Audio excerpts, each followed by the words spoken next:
Hey, Internet! It's Paul, it's Matt, the Dork Lords. We are here talking about Twilight Zone, Season 1, Episode 2, Nightmare at 30,000 Feet. Alright, so, this is obviously, I was going to say a remake, man. I was going to say homage, but it's more like a remake in a way. At least the third. Right, so there was the original Nightmare at 20,000 Feet, from the Twilight Zone, which featured William Shatner. William Shatner. Yeah. Then in the movie version, there was a Nightmare at 20,000 Feet that featured John Lithgow. Oh, I couldn't remember that. I believe. Oh, okay. I'm not going to disagree with you. Correct me on that out there, but I believe that's who was the William Shatner role. Now we have Nightmare at 30,000 Feet, an extra 10,000 feet of nightmares. No monsters. And there's no monsters, good point. But there is Adam Scott in the role of our paranoid Justin. Is his name. I don't know if William Shatner's character's name is Justin either, but whatever. Yeah, who knows? But in this case, he's Justin. And there is actually an homage to the monster. I did notice that at the very end, when they're on the island, washing up on the shore, there's a little shot of a little doll. Oh, and the doll looks very much like the critter that's on the wing of the plane in the old William Shatner version. So there they go. Boom. That's what was killing the plane. Yeah, okay. Too bad he didn't see it as he was being killed. Right. He might have been like, oh, that's a great homage. All right, so in this version, Justin is a journalist. Yes. We don't know a ton of his backstory, but we know that he's just gotten off a tough gig in Yemen, and he's got essentially PTSD. He's talking to I guess it's his wife? Well, yeah, I'm sure. I think His so. significant other on the phone, and reminds him of the mantra that he should remember: the past is the past. Yes. And it'd be interesting to hear an actual, therapist weigh in on if that's an effective treatment for post PTSD. It reminds me of Lion King when Rafiki hits him on the head. He's like, "Oh, that hurt. That doesn't matter. It's in the past." All right, there you go. So it's therapist Rafiki giving you some life lessons. All right. Anyway, so past is the past. He's at the airport. He's getting ready to do another gig in Tel Aviv. Apparently, it's a lighter gig. I don't know. Not as bad. Yeah. Tel Aviv, Yeah, that's an easy area of the world to be in at this point. Yes. So piece of cake. We see he's kind of in the little the airport kiosk. He notices the magazine rack. It's got a magazine with his article in it, and his article is "The End of Civility?" ? Now, a couple of Easter eggs are in that magazine rack. You see up at the top, there's a picture of our comedian, yes, Samir. So this is obviously at a time before he bamfed out of existence. So that magazine article theoretically would disappear.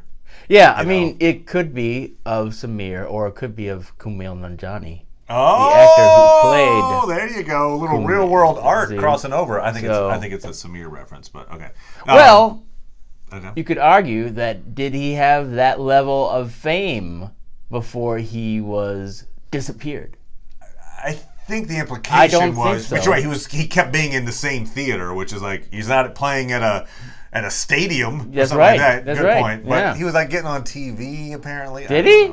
Because that was the whole thing. Like that person who was going to pick one of them was going to be. Yeah, on but TV he didn't show. get onto TV though. They was going there to choose someone to be on TV, and so for his thing, and then All right, was Samir famous enough? Yeah, you audience, to be on a magazine cover? I say because they just kept it kind of ambiguous. He probably was. Whatever. They're like, up and coming guy. Whatever. Any case, so there's a little name drop, a little picture drop of another episode. Another thing we do see, though, in the magazine below our End of Civility is there's a little kid, maybe he's like 10, 12 years old, on the cover, and it says, like, The Unprecedented Rise of Oliver Foley. I'm guessing this is an Easter egg for an episode to come, perhaps, where we get one of those, like, I forget the name of the original episode, but there's the kid who, like, has he's omnipotent, and he controls he can read everybody's thoughts, and if they think the wrong thing, he just bamps them out of existence, and they're like, it's a great day, isn't it? My favorite bit from almost any of the Simpsons episodes, when they did it on the Simpsons Halloween episode, where Homer makes Bart mad, and then next thing you know, Homer's in the being kicked towards a goalpost, and the announcer says, "Oh, you know what we say when anything crazy happens? Yeah. It was good that Bart did that." Right, exactly. So that episode could be coming another homage to an earlier Twilight Zone episode. Also, in the airport, he's standing in front of this large "Mission to Mars" sign, and it says something like, as recent accidents have shown, travel to Mars is very, very difficult, but we're going to keep trying. And we do see from trailers from later in the season that there does appear to be a spaceship thing. So I have a feeling there's a mission to Mars that went wrong that we're seeing another Easter egg for in that moment. Okay, that aside. Easter's coming up. There's our Easter eggs. Oh, one other Easter egg while I'm doing Easter eggs. The pilot's name of the plane that he gets on is Captain Donner. Richard Donner was the director of the William Shatner version of Nightmare on Elm Street at 20,000 feet. No, okay. All right, so anyway, there, Easter eggs, got it. Justin, PTSD. Going to Tel Aviv. All he's got to do is just take a plane there and he's fine.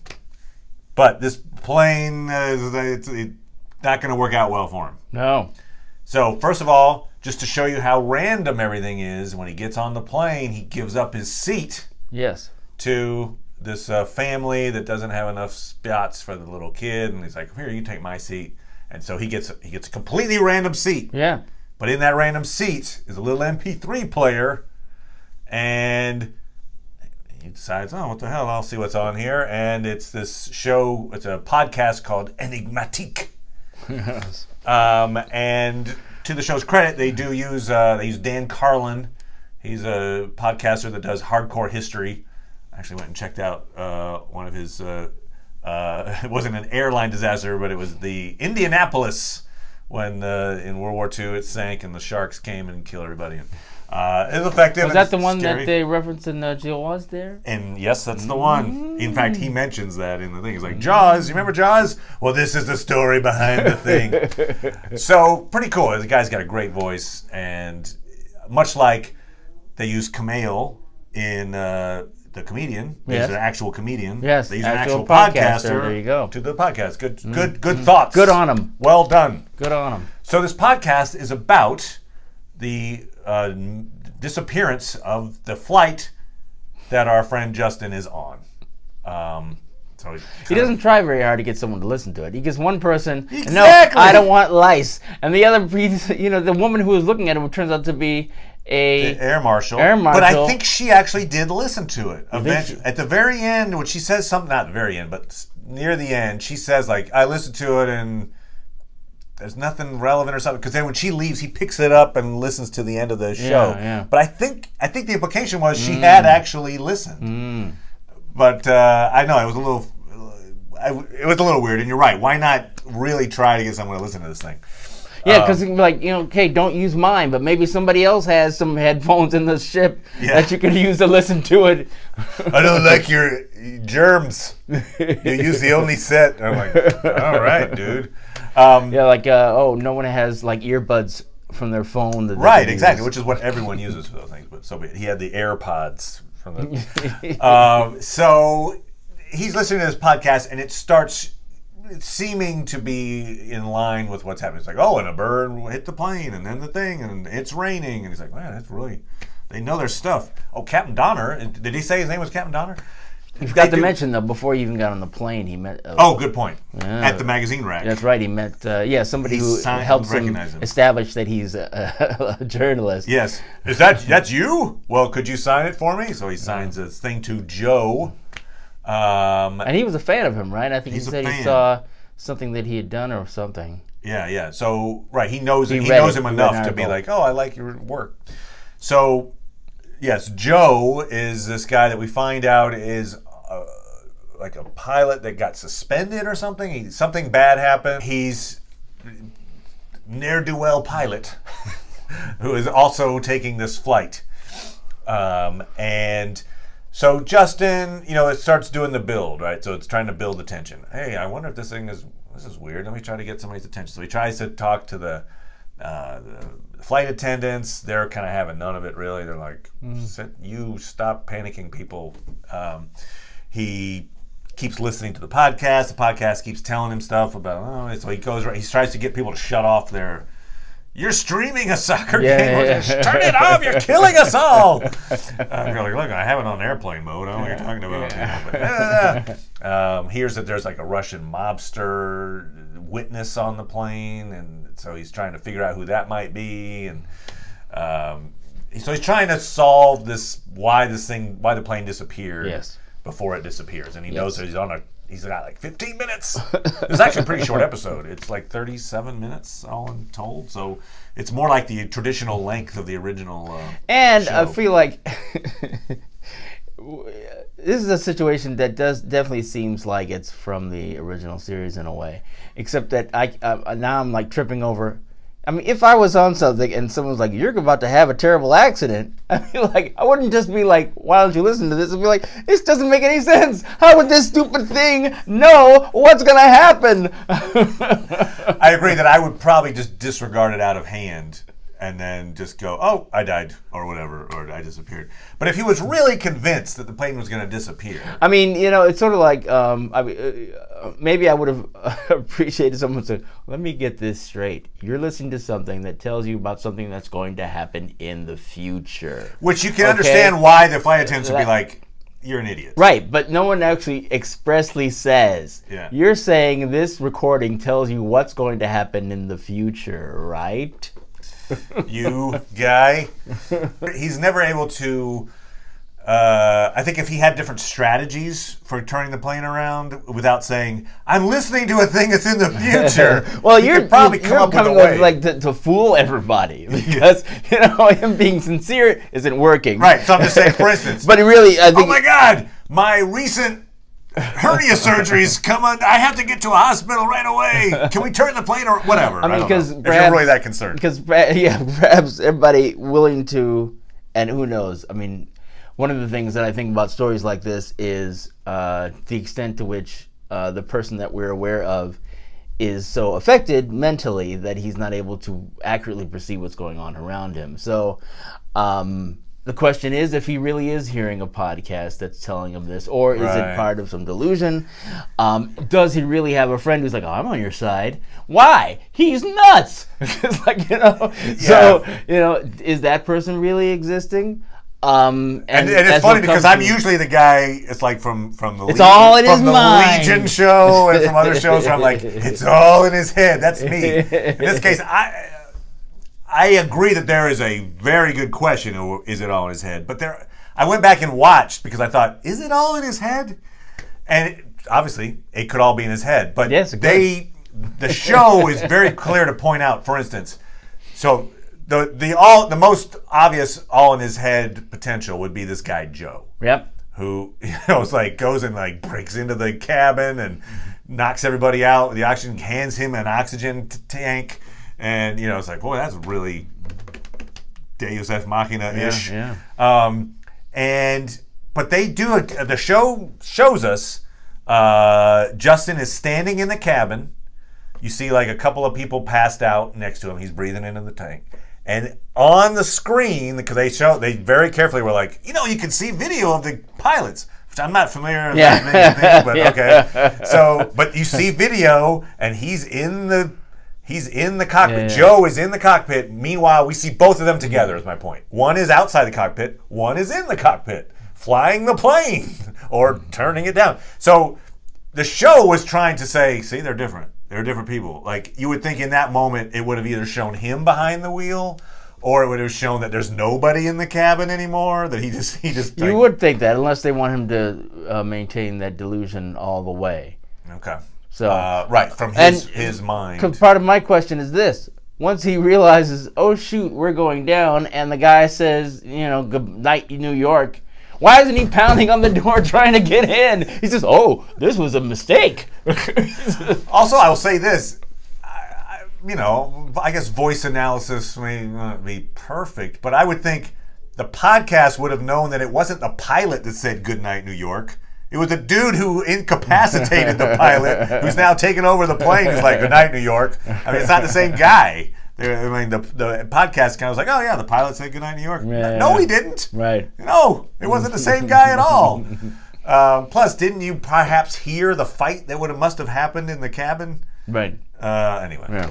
That does lead. We've kind of skipped to the end here a little bit, but so he goes through a series of paranoid things. He gets the air marshal, ends up putting him in restraints. He then hears the ending of this thing that the plane disappeared, and he figures out that because everything is 10:15, another like a repeating number. It's October 15th. The plane is 10:15. It's at the gate B-15, and he figures out, the lock on the door on the pilot's cabin must be 10:15. Joe's like, great, I'll go do horrible things. Yeah. Awesome, great, okay, thanks, Joe. And so in that moment, our hero-ish, our anti-hero, whatever, realizes, my actions are what caused the plane to go disappear. Plane drops out of the clouds. And then we have this miraculously odd coda, if you want to say, whatever, the little finishing beat, which is, by the way, everyone survived. One person couldn't be found. It's our friend Justin. That's what he's listening to the podcast to tell him that.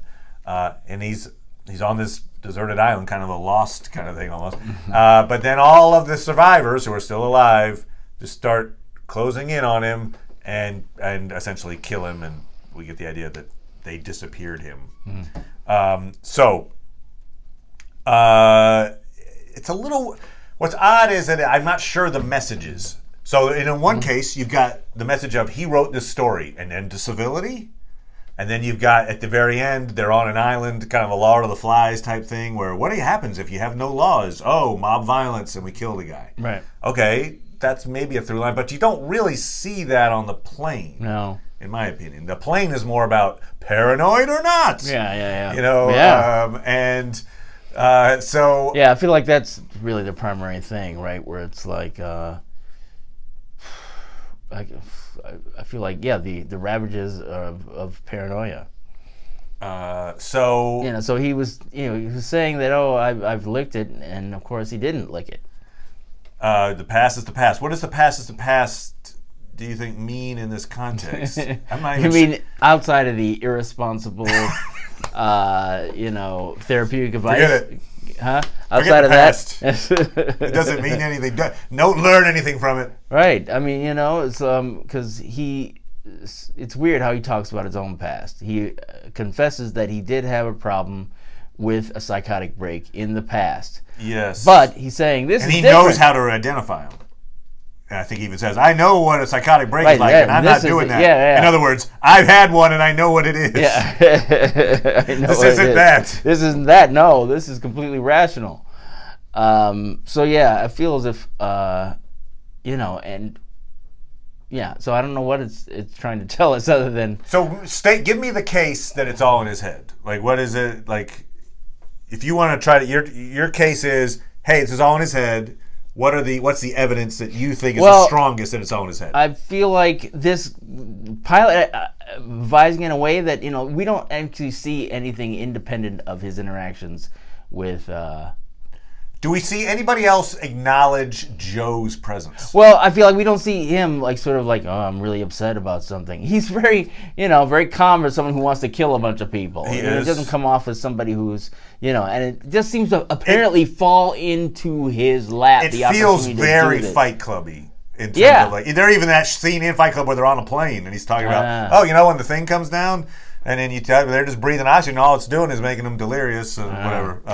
So it is kind of a interesting. But I feel like his interactions don't feel to me like it's a little too too convenient.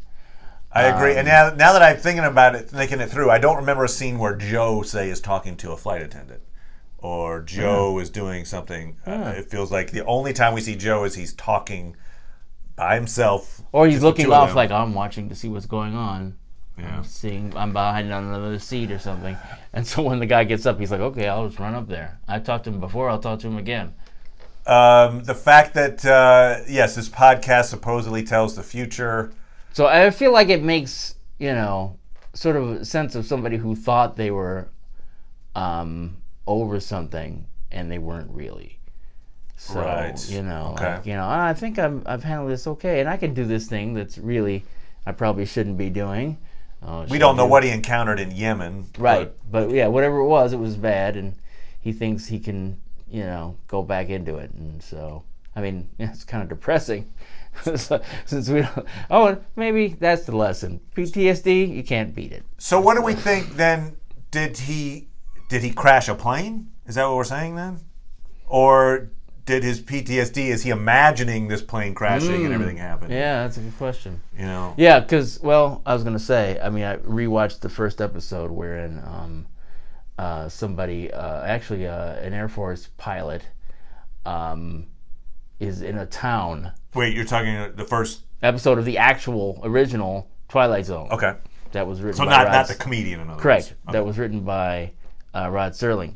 So it's a pilot that's in a small town and no one's there, and he's like going crazy because he's left there alone. And it turns out that really you see at the end that there's a bunch of people around him who are seeing him go crazy because they put him in a box for like 48 hours or a long time. So he was supposed to be So at the end it was like, oh, sorry, you're going crazy, but that's just a delusion, and really.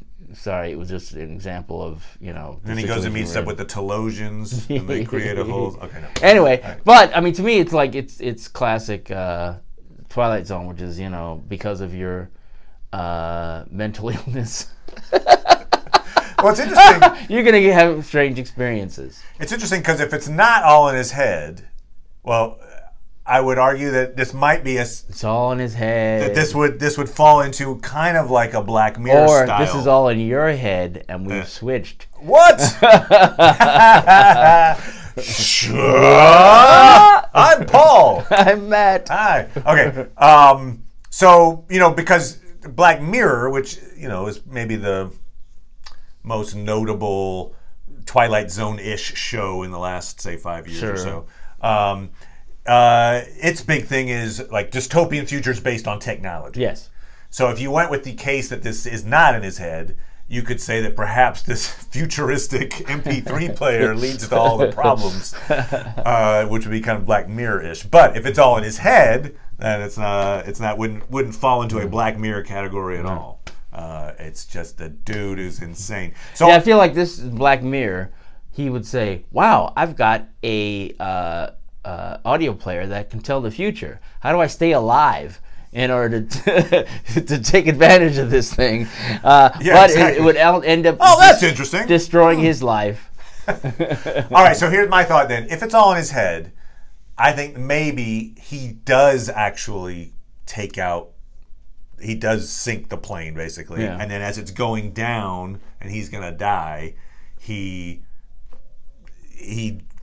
thinks up what would be the ending to his life in this version of a podcast. And like, oh, see, everybody made it onto the island except him, basically.